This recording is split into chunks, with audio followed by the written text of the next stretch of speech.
What up, what up, what up? How is everybody doing? Welcome to the first ever live version of Gnosis Knockout. Now, I wasn't planning on doing a stream like this so early on in my stream career, but when I asked you guys in a poll what you wanted to see today, 53% of you wanted to see a live Gnosis Knockout. So, that's what you get. So, today we're going to talk about a couple different things. We're going to talk about Dominaria, because the pre-release was this weekend, and as some of you may or may not know, I am a bit of a Magic fan. We're going to talk about my PAX East 2018 experience, because a lot of really cool things happened at PAX East this year for me personally. And then I'll do like an AMA, just to sort of wrap up the stream. Now, if you weren't able to catch the stream live, there will be a YouTube version, so if you have friends that are mad that they can't catch the stream, it'll be up on YouTube. Hey, Mr. Mage Baller, how's it going? Hope you're having a good day. Yeah, sorry, my brain's not fully 100% because I didn't have caffeine today, because today is my first day of, like, not doing caffeine. So, I'm not at peak, optimal, I don't know how to say. Like, I'm not peak capacity right now. Also, ignore the be right back. This is a placeholder graphic. I wasn't planning on podcasting today, so my overlay guy wasn't ready yet. So this is what we have. Alright, so I said we were going to talk about Dominaria. So Dominaria is the newest Magic set. The pre-release was this weekend. It's officially legal come this Friday for standard play. And, you know, it's a pretty cool play experience. I got to do one pre-release. It's been so popular that at my local shops that like pretty much every pre-release, it was like a staunch competition to have the ability to play. So I only got to play on Saturday. My pool wasn't too great. I went 2-2. Drop. I didn't feel like playing another 3 rounds with a deck that I didn't feel too great about. I played Jeskai Wizards because I had the Wizard Lord and I had Benalia's Captain. Is that what it's called? Benalish Marshal. And then I had a Joda, and since I already had a bunch of wizards, I figured that splashing red for Joda wasn't a bad idea. And I also had Joyra's, what's it called? Joyra's something or another. Basically, it's a really wonky X spell that it's one of the legendary sorceries. When it's X red, you get to deal X damage to 3 targets. Oh, Jaya. It's Jaya's Immolating Inferno. And it says that it deals X damage to each of up to 3 targets. And I did get to kill somebody with it, so that felt really good. But yeah, so my initial thoughts on Dominaria is that it's a really cool nostalgia set.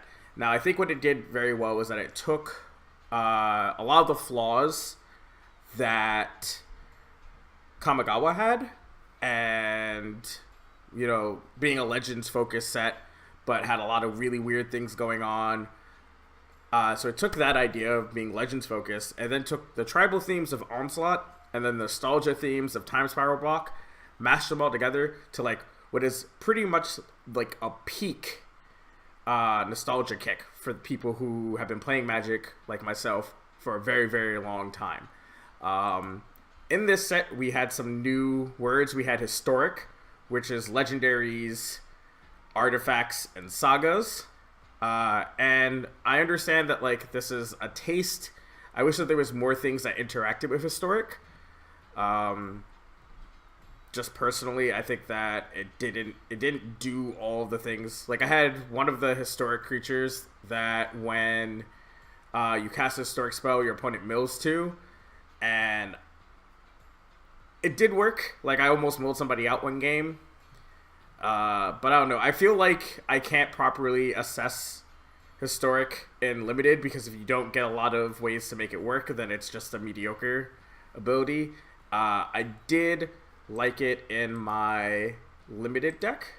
I will like it. I guess what I should say is I probably will like it a lot more in Draft. So hopefully I'll get to draft this set a lot. I'm relatively gainfully employed these days, so I probably get to draft as much as I want now. So the goal is to hopefully draft a ton of this set, because this set's just super sweet. I think sagas are super interesting. I think that not all sagas are created equally. The saga that's an Armageddon, and then like you get 2 lands back every turn is I think Song of Freyalise is straight busted. It's the saga that gives your creatures for 2 turns the ability to tap for any mana, and then at the end, and then on its 3rd turn, or I guess its 3rd turn, you put a +1/+1 counter on each creature, and it gains Vigilance, Trample, and Indestruction until end of turn. I think this is straight nutters, and it's an uncommon. I really like that card. What is it? The history of Benalia is pretty good. The song, or I guess the Tale of Gerard, is really good. I like both of the black sagas. I don't like all of the blue sagas. I think that let me put it this way: they're all super duper sweet. What card is dope? The Song of Freyalise? Yeah, Mr. Mage Mauler knows what I'm talking about. The Song of Freyalise is probably like the best saga, and it's at uncommon, and I hope I get to draft like 2 of these in a deck. I've already ordered like a bunch foil, because I think it's also going to be a pretty good EDH card, and that's my primary play right now. I don't really play a lot of competitive anymore, so like take anything I say about Dominaria with a grain of salt, because I don't play competitively anymore in Magic. What else was new?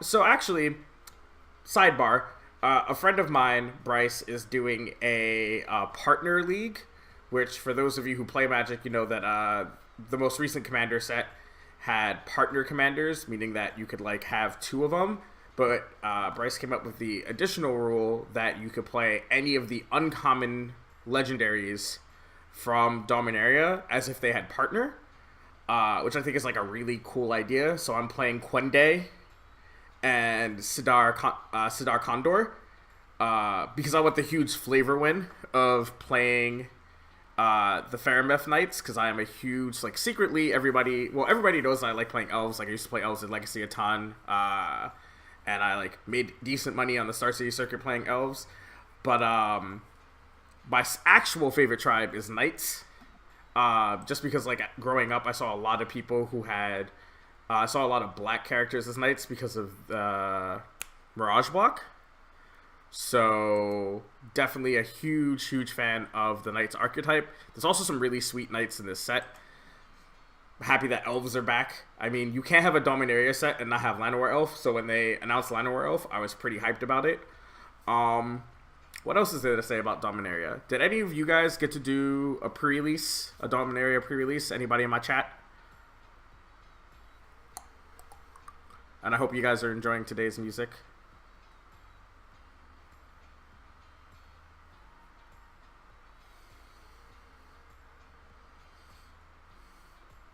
Alright, I guess while I'll wait to see if anybody got to do a pre-release today, this weekend for Dominaria. Let's see. Legendary sorceries, I think, are super cool.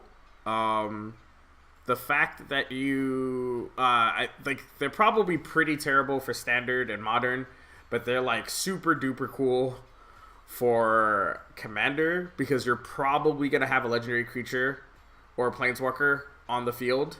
So things like Primeval's Glorious Rebirth, which is return all legendary permanent cards from your graveyard to the battlefield. It's in black-white, and it costs 5 black-white. That card's going to be super sweet in Commander, and I already have a deck in mind for Primeval's Glorious Rebirth. I think that that's going to be super cool.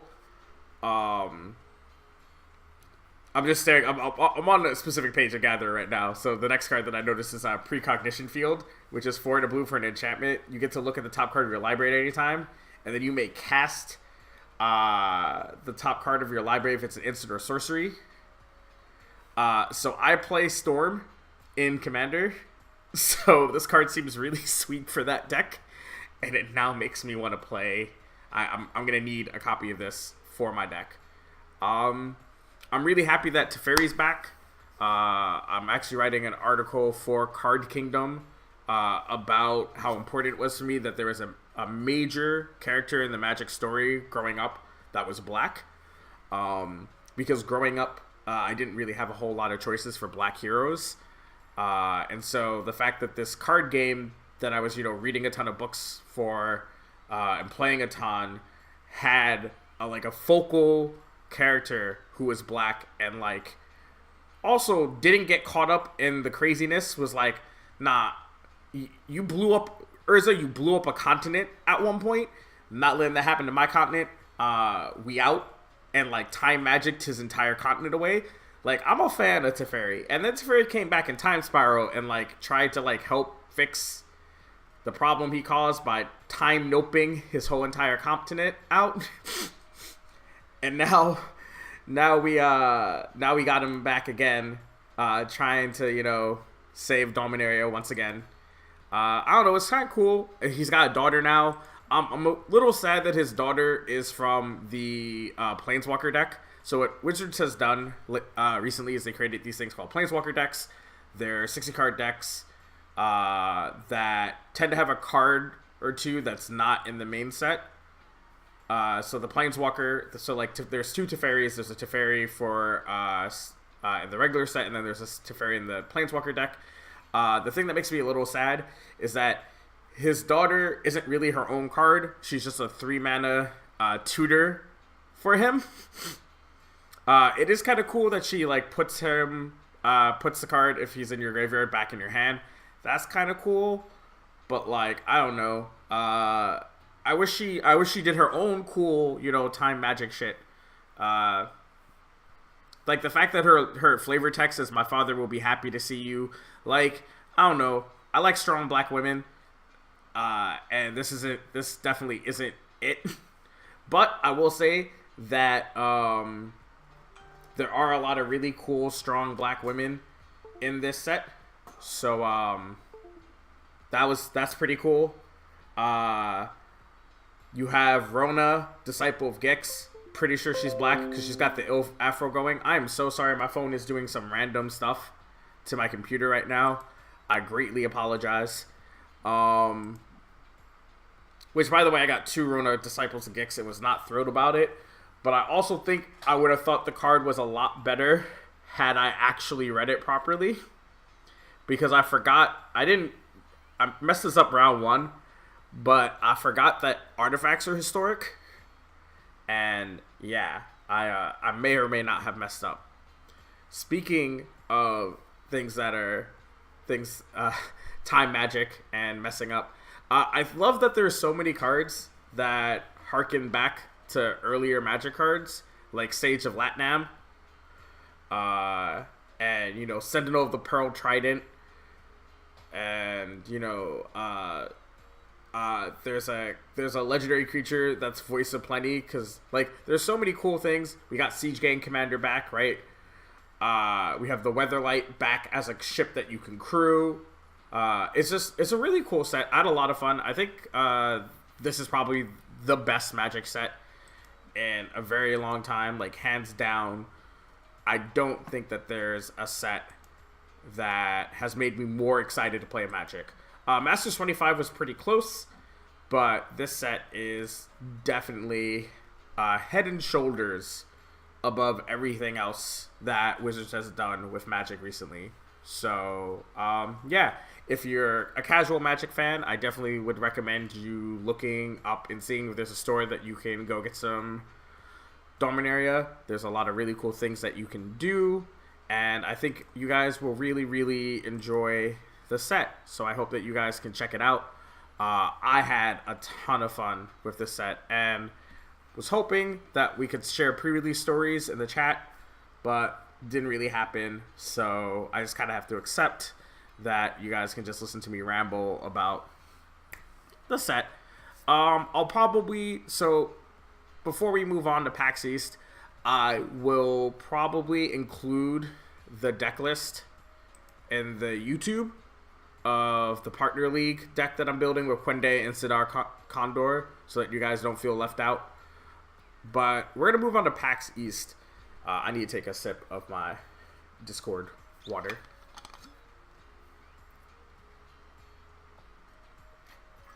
Because talking is, while something I do for a living, is very hard to do by yourself when there's nobody else to bounce off of.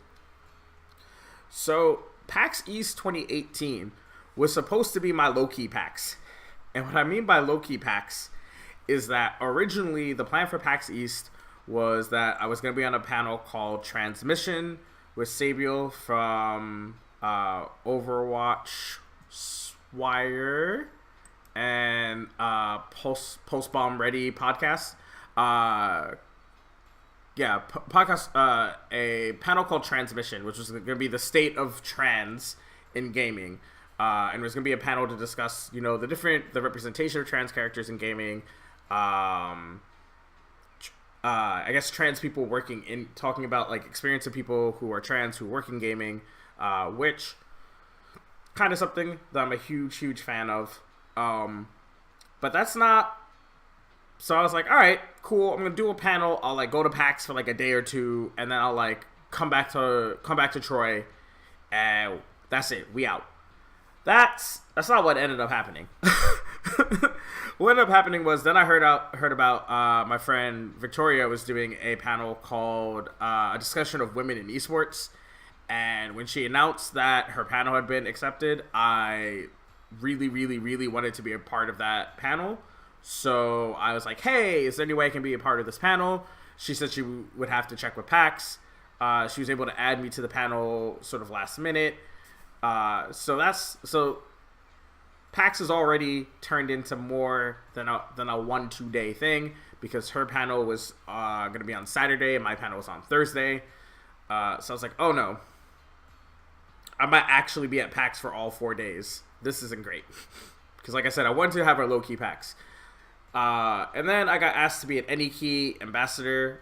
For those of you who don't know, AnyKey is a partnership between ESL and Intel to promote diversity and inclusion both in esports and on Twitch. So they asked me if I could, chill at their booth and represent them. Their booth was set up in the Diversity Lounge, which is someplace I was going to hang out anyway, because I used to volunteer at the Diversity Lounge a lot. That's where Able Gamers is. That's where Take This is. That's where Planeswalkers for Diversity and Lady Planeswalker Society is. That's where Geeks Out is. So a lot of the things that I'm about is in that room anyway. So I was like, all right. But now my PAX has gone from the first time I'll have like an actual vacation in like 7 years to like I'm doing work pretty much every day. I think my only day off was Sunday, and even that I kind of like did stuff. So the reason I wanted to talk about PAX East is because this is the first time I've been to PAX in a while where I'm doing a lot more in esports and gaming. So like before, I was very kind of like an in the shadows type of person. Like there were a lot of people who worked in the industry who knew who I was, but I wasn't really doing a whole lot that could be broadcasted, which had its like ups and downs, right?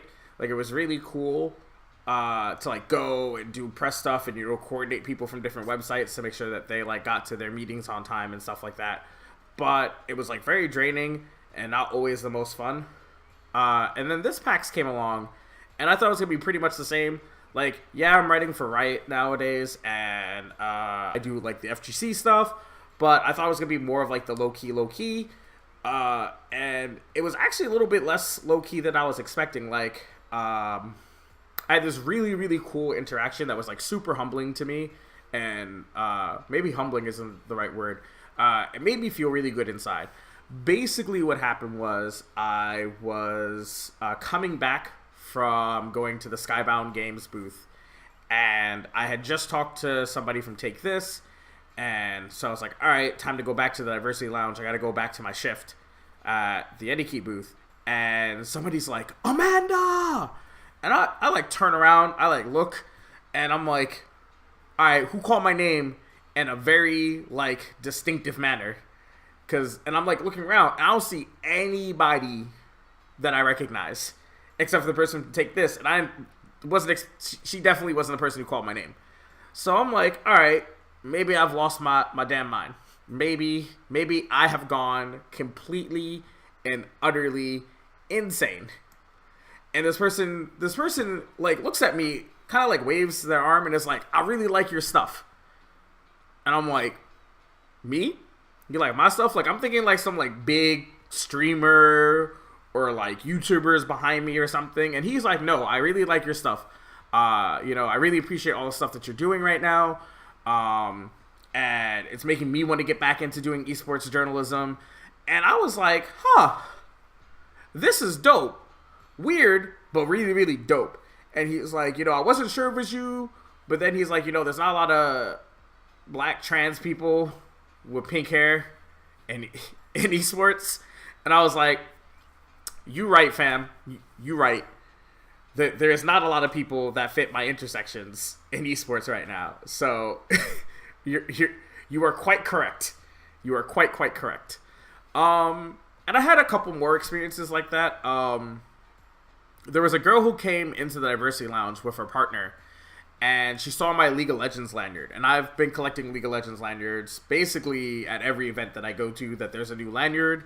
I'm kind of a collecting fiend. Like you can see behind me, there's like a bookshelf. There's like complete series on those shelves. I really like collecting things. It's just a habit my parents kind of allowed me to have as a kid, and it just kind of has grown and grown and grown. But anyway, she's like, oh my god, is that a League of Legends lanyard? And I was like, yeah, it's Talia Aurelian Soul. And she's like, oh my god, I love League of Legends. And she starts telling me how she's been playing since the beta, but she recently moved to like East Nowhere in the Midwest, and like they live on a hill or something. And so she hasn't played League in like 3 years, but is still like a huge fan. Like I'm talking primo #1 fan. And I was like, oh man, that's really cool. I was like, I'm a big fan of League of Legends too. I write for Riot Games. And I was just like sharing that as like a thing to like sort of connect. Like I too have been playing League of Legends for quite some time, and I too am a huge fan of League. And oh, here's this other cool thing I do. And she's like, oh my god, can I give you a hug? And I was like, just so you know, I am a freelancer. I'm not a writer. I don't make the game. She's like, no, but that's so cool to me that I'm meeting somebody who gets to do something with this game I love. And I'm like, all right, yeah, sure, you can give me a hug. Like, I'm down for hugs. And I just like couldn't believe how happy she was just to give me a hug. Like, I'm a big fluffy person, I give good hugs, but like it was just kind of weird to me, and this time humbling, because like I don't think about what I do in esports as like this like super cool thing, because like if I do, then I get in my head, and then I might not be humble. So I try very hard to be like, oh yeah, it's no big deal. I just do this thing in esports. I write for Riot Games. I've written Overwatch articles, whatever. And here's this girl who's like, no, this is the cool, what you do is so cool.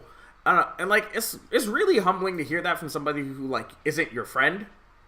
Cause like a lot of times, like to like deal with the nonsense I have to deal with on the internet, I surround myself with a lot of hype people, like a lot of people who like tell me that I do cool things, but they're my friends. Like that's kind of their job. And here she is like, nah, I really think that what you do is cool, and I can't wait to read your content. So at this point, this girl has like stolen my heart. Like my crusty behind was my heart grew 10 sizes that day, and I ended up giving her my lanyard because I have literally a drawer. I wish the drawer was here so I could like pull out and just like dangle a bunch of lanyards on stream. But I just gave it to her, and she started crying. She legit started bawling tears of joy. And I lost it. I also started to cry because I had never made somebody so happy before that they cried. It was like a very special moment for me. And then we exchanged Twitter information. I gave her a Godstaff Jack skin because she was telling me that they recently moved somewhere where she probably will have stable enough internet to play League of Legends. And then her partner told her that Riot Games was at PAX because she hadn't somehow she didn't know, or I guess her partner like distracted her enough so that she didn't see the announcement, and she was just bawling. and not like sad bawling, like I said, like tears of like pure unbridled joy. I tell you, I shit you not, I've never in my life seen somebody cry so hard because they were just so full of emotion and so happy. It really touched me. And the whole experience of PAX, like there's one other story I want to tell, but I just want to say this: the whole experience of PAX that I had this year really reminded me why I got into doing content in the first place. Because a lot of people always ask this, like, "Hey Amanda, why did you get into doing journalism? Why did you get into making content? Why do you like doing interviews?" And it's because I've always thought that I've had a pretty good idea of like how to take things from the top. So, you know, how to push waves, how to whatever, and turn it into information for everybody. I also really like talking to people, and I really like interviewing. And so I always thought that like I was pretty good at creating a connection between you and the personalities that you like. And so, but I've been doing this grind for so long that I had come to a sort of a conclusion that like what I was doing was not special, and it's just work. Like it's just something I can do well enough to get paid, and I need to make money. So this is the specific thing that I am doing to get paid. And so at PAX, to have these moments of these people telling me, no, like what you do is cool and what you do inspires me, that was really cool. Because I'll be real, esports work has not really been very fulfilling for me lately. Doing a lot of the work I do with LGBTQ youth, whether it's at like the local middle school or the high school, or, you know, doing stuff at the university, that's my alma mater. Those are the things that have really been fulfilling me, because those moments always end with people telling me, you know, it's really cool what you do, or it's, you know, I learned a lot listening to you, or you inspire me.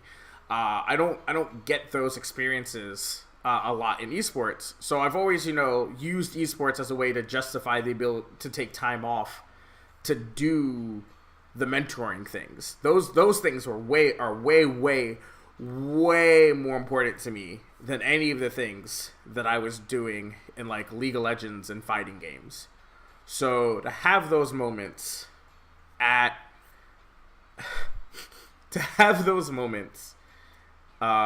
PAX was really important to me, because it reminded me that even though there's the vocal minority on the internet that tells me that like I shouldn't be in the spaces that I am, it was great to physically meet people who wanted me to know that they felt otherwise. I think that was super important. I'm doing this really weird thing where I lean my head, and I need to stop. I think it's because I'm looking at what the stream looks like and not at the webcam, and I need to like train myself to look at the webcam. So I'm gonna try that. We're gonna try to look at the webcam for the rest of the stream. I said I had another story, right? So the other story for PAX is the Women of Esports panel, which one was not expecting it to be a nearly packed room, and two, was just really cool. And this is more of like ego boosting, right? Like I'm gonna be honest, a lot of this is like I feel myself hour, where like I got told by a lot of people both after the panel, before the panel, you know, days after PAX, hey, what you do is really inspiring, or it's you were a really good moderator to that panel. But it was also just really cool to see so many women have things like want to talk about esports with a bunch of us women, the people on the panel, who also had a lot of things to say about esports. And it was very cool, because those panels can be really weird in the sense that like it can be very preachy to the choir, where like a lot of people are like, all right, I've got like 100 other things I could be doing at PAX, and I already know that there should be women in esports, so maybe I don't need to go to a women in esports panel. So the fact that like the room was almost packed was like nutters to me.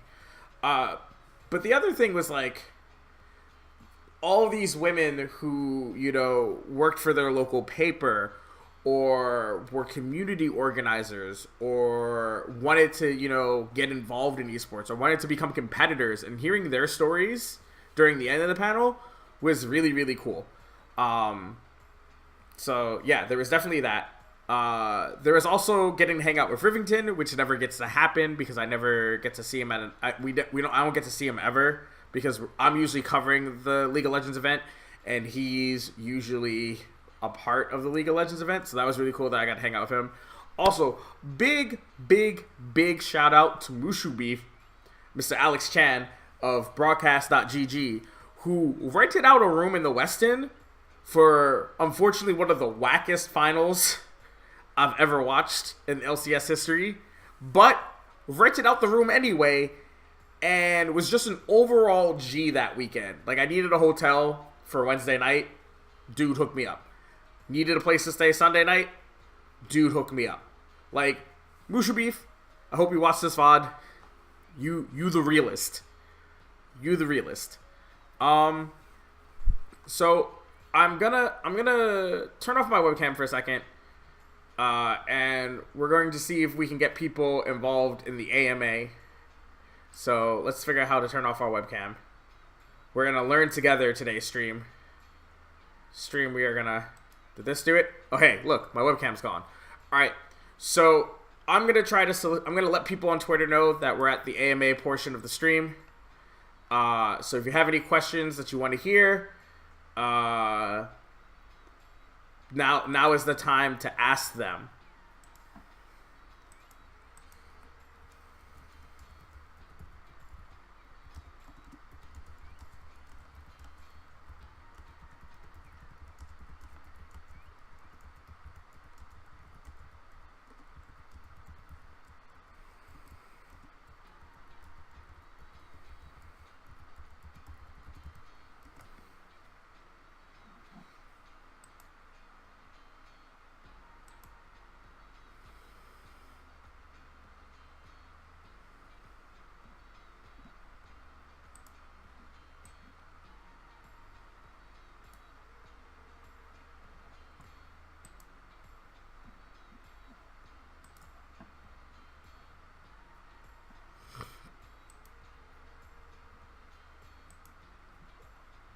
Oh, I didn't even know Mushu Beef was in the chat.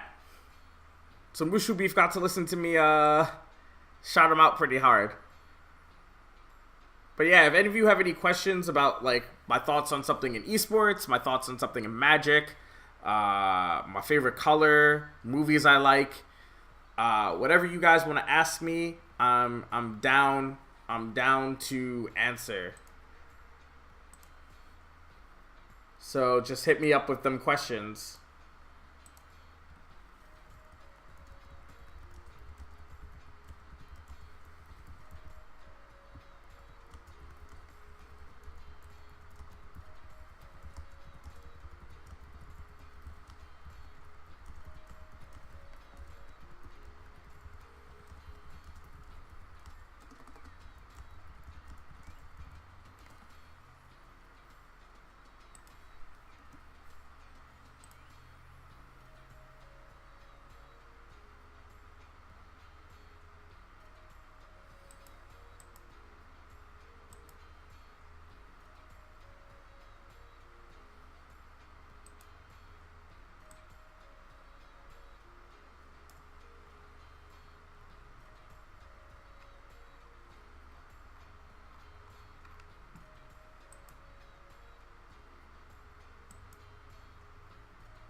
All right, I'm back. I don't have any questions yet, so I'm just going to pick some random things to talk about. For those of you who don't know, I'll tell you the origin story of how I became inspired to be a content creator. It's actually like a multi-tier story, and it's something I get asked a lot, so I think it'd be a good idea to tell the story. So, how many of you, by show of hands, have seen the movie Clerks? Okay, I assume there was a bunch of you that like raised their hands just now. So, sweet. All right. in case some of you guys didn't know, the story of how Kevin Smith made Clerks is like something that you could have only done in the 90s, but is also like a really interesting story. And basically what happened was Kevin Smith basically took out a bunch of credit cards in his name because he was offered credit cards as like decent credit because he, I guess, was like working for a Quick Stop, and somehow his name, like, they're like, oh man, he works at a Quick Stop as like a manager or whatever, so I guess we can give him like a decent line of credit. So he took out like a bunch of credit cards and racked up a ton. Like, I think it was like a quarter of a mil in like credit card debt. I don't remember. It was a lot of, it was like a decent chunk of money for the 90s. And yeah, he racked up a ton of money on credit card debt, made Clerks, and then was like, all right, we made this thing. Let's take it to some film festivals. And the first film festival they took it to was like in New York City, and it apparently bombed. Like, nobody showed up, and the people who showed up were just like, what did we just watch? What did we subject ourselves to? And the rest of the story is kind of history, right? Somebody, I guess, from that film showing saw, like, really wanted it at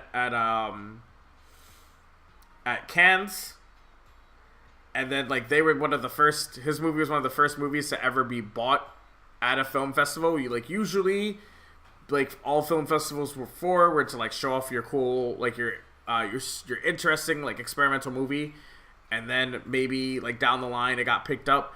But, like, this was the first time that, like, a movie had been physically bought for distribution at a Sundance, not Cannes. So that was super interesting.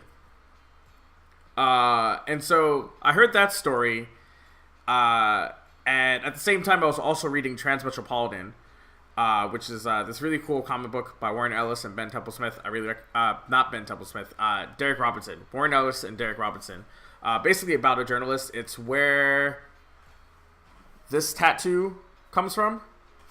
And that's how that was what inspired me about journalism. Thanks, Mama Dow. But Mama Dow, are you gonna click that follow button though? We gonna click that follow button?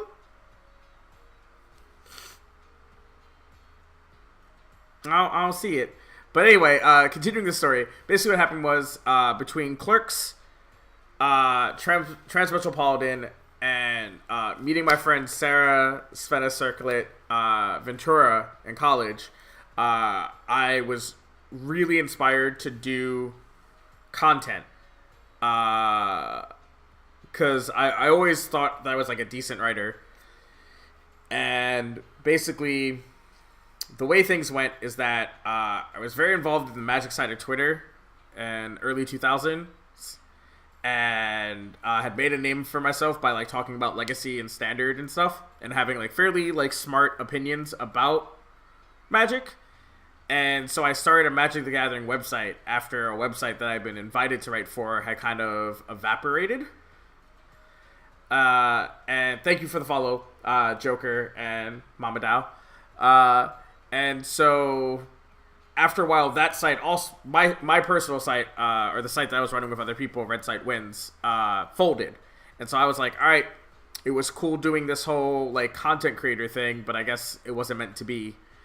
And Svena reached out to me and said, hey, do you want to write for Girl Gamer Vogue? Which is a women's gaming website that had like also an interest in fashion. And so I wrote anime reviews, and I wrote about Magic for that site. That site folded. I followed Svena and our friend Crystal to She Attack, which was another women's gaming website, where I started writing about League of Legends because I had like gotten bit super hard by the League of Legends bug, and started writing a ton of League of Legends content, which led into me doing esports. And that's how I started doing the Analyst Desk podcast, which got me noticed by Slingshot Esports, and doing She Attack got me noticed by Esports Heaven, and Now I write for Riot Games. It's a weird world. So that is my convoluted, weird story of how I became a content creator. But now that I have a few more people in the chat, does anybody have anything that they want to hear me talk about, since this is the AMA portion of the stream? Or I could just start talking about more random topics.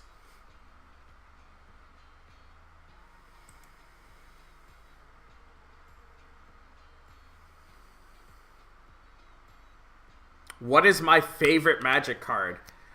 Oh man, of all time, man, you can't do that to me. All right, actually, I'm very prepared to talk about this. Oh man, do I have it in front of me? I don't. All right, with the power of the internet, we're gonna do something, and I'll make sure that everybody else gets to see it too. When I do the YouTube, maybe I'll like hire an editor, and they can like do something spiffy on the screen right now. But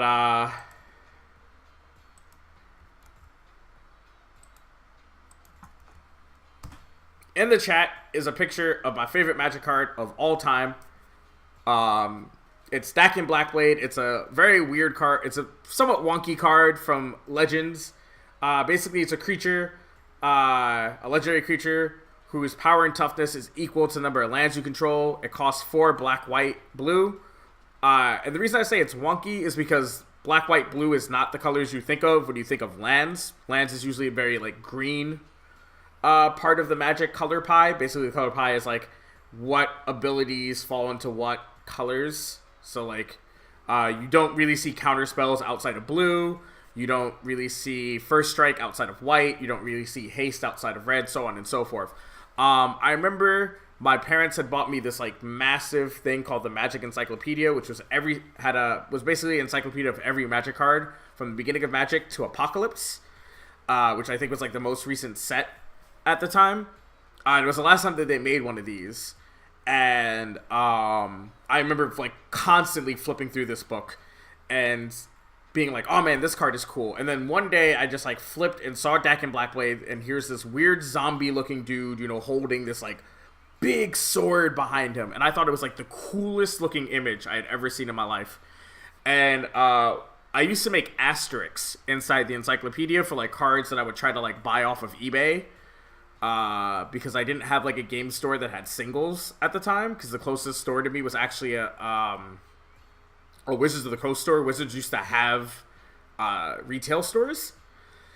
And I remember my brother, for my birthday, bought me a Japanese Dakin Blackblade. Or I think it's Chinese. No, I think it's Japanese. And that's, like, I still have it. It's been through the wash twice, because I'm really bad about, like, not keeping cards in my pockets sometimes. But yeah, it's, like, my favorite Magic card of all time. It's my favorite Commander deck that I own. It's not the best card that I like the most, but if I had to pick like a favorite card of all time gunned in my head, it's definitely Dakin Blackblade. What about anybody else got any questions in the chat? By the way, do y'all like this music? Because this might become the podcast song.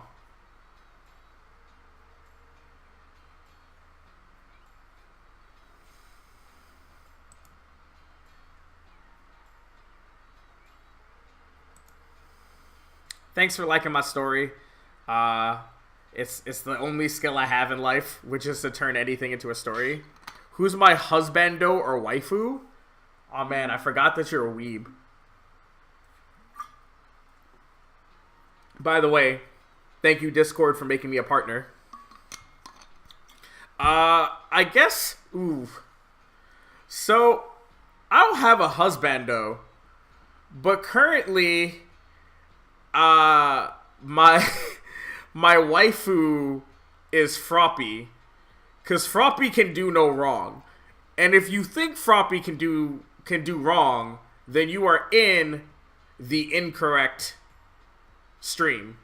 Hands down. If you guys aren't watching Boku no Hero Academia, you're doing something wrong with your life. You're missing out on grade A music and fight scenes. Story's a little trite. Like, it's a little been there, done that, but the show is great.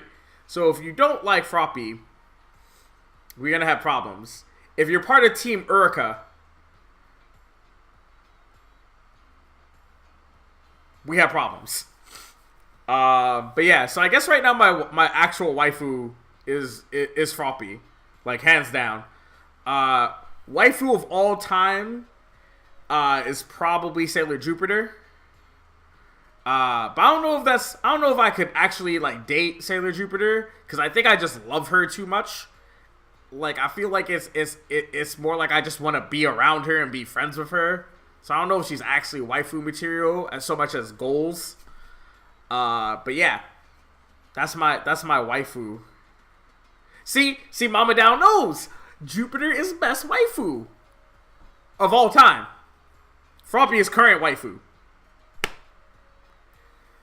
See, Mama Dow knows. Mama Dow coming through with the dope questions for the AMA.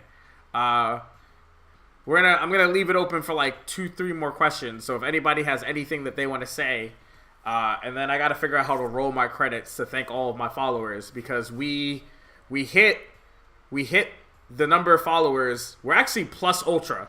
We are plus ultra on followers for affiliate. All I gotta do is hit the number of days. So we are plus ultra on followers. Alright, thank you for coming out, Jason. I appreciate it. Hey, Jason, is there anything you've ever wanted to ask me? Like, right now is the time to ask me, because I can't lie. It's an AMA. What's my next gig? The next event I'm hoping to cover is Combo Breaker, but it's a little complicated. I don't have my flight booked yet, and I don't have a hotel. So I'm hoping that somebody, like I know Tasty Steve said that he would try to find me a hotel to crash in. What is Rule 34? What is Rule 34? I forget the rules of the internet. Rule 34. Urban Dictionary, Rule 34. Oh, okay, Jason.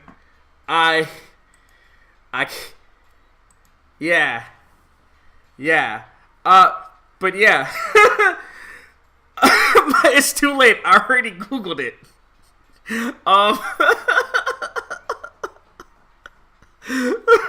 But no, so Combo Breakers might be the next event that I go to. It depends on a bunch of different things. If anybody has, Mama, if you got hotel space for me, you should let me know. Anyway, Jason, can I just answer what my favorite Pokemon is? Or does it have to be a Rule 34 Pokemon? Can I cheat? Can I just say what my favorite Pokemon is?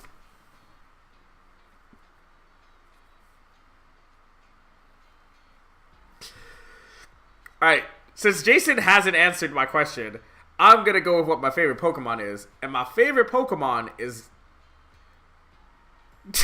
Jason... Alright, my favorite Rule 34 Pokemon is probably Vulpix. My favorite actual Pokemon for you non-weirdos is Gengar. Basically the whole Ghastly line. So Ghastly, Gengar, all of that. Those are my favorite... Those are my favorite Pokemon in general. That's why I own a ton of Ghost Pokemon stuff. But yes, Mr. Mage Baller, I'm usually not one to call people out, but you've been chilling in my chat. Do you have a question that you may or may not that you want to hear me answer while you have my attention?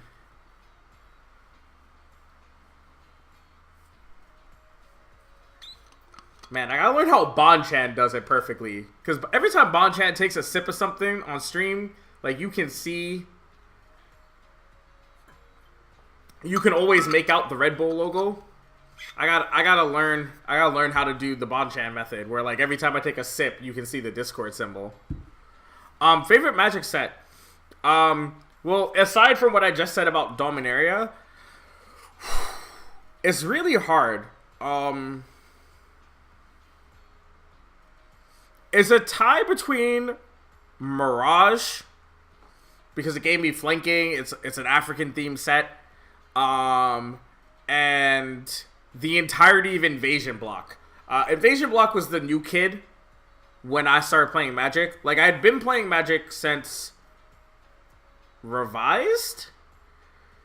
But I've been playing Magic since Revised, but I wasn't cognizant of anything. So it was like, oh man, every now and then my dad would take me to the comic shop and they had cards and I would buy new cards. But like, it wasn't like, oh man, I know that this is the new set. Like, I was just buying packs.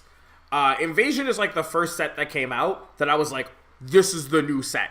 And it was the books that I was reading. I thought everything about it was cool. Paulo Parentine was still doing art back then, and he's probably my favorite Magic artist of all time. He's up there with like John Avon, and yeah, I think Invasion's block. But if I had to be like forced to say a set, it's Mirage. Worldwing is a really dope set too. You say Jace is your Magic husbando, Mama Dow, but I know who you date, and he's not like Jace. Mr. Myers is more like Gideon. So that's interesting. We're going to have a talk about that. Alright, guys, I got 6 minutes left on this stream before I take a break, and then I'm probably going to do a gameplay stream later tonight. Probably going to do some more League of Legends, because that's what everybody tunes in for. But does anybody have any other questions they want to hear from me? You guys can ask about anything. You can ask about esports. You can ask about Magic, favorite video games, whatever you guys want to hear about. I am down to answer for the next 6 minutes.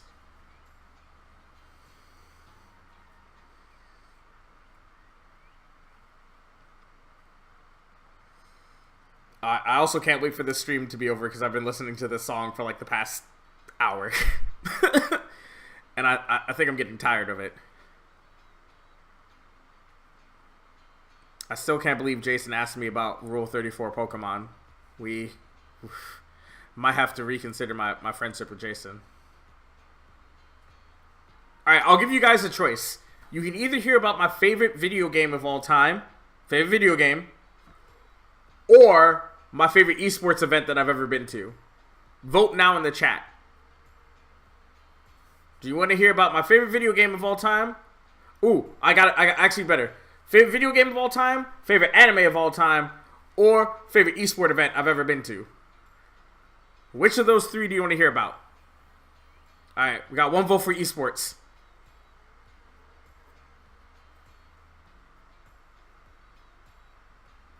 I'm going to do a countdown, so let's get some votes going. 10, 9, 8, 7, 6, 5, I can count. 4, 3, 2, 1. Ding, ding, ding. Favorite esports event. So,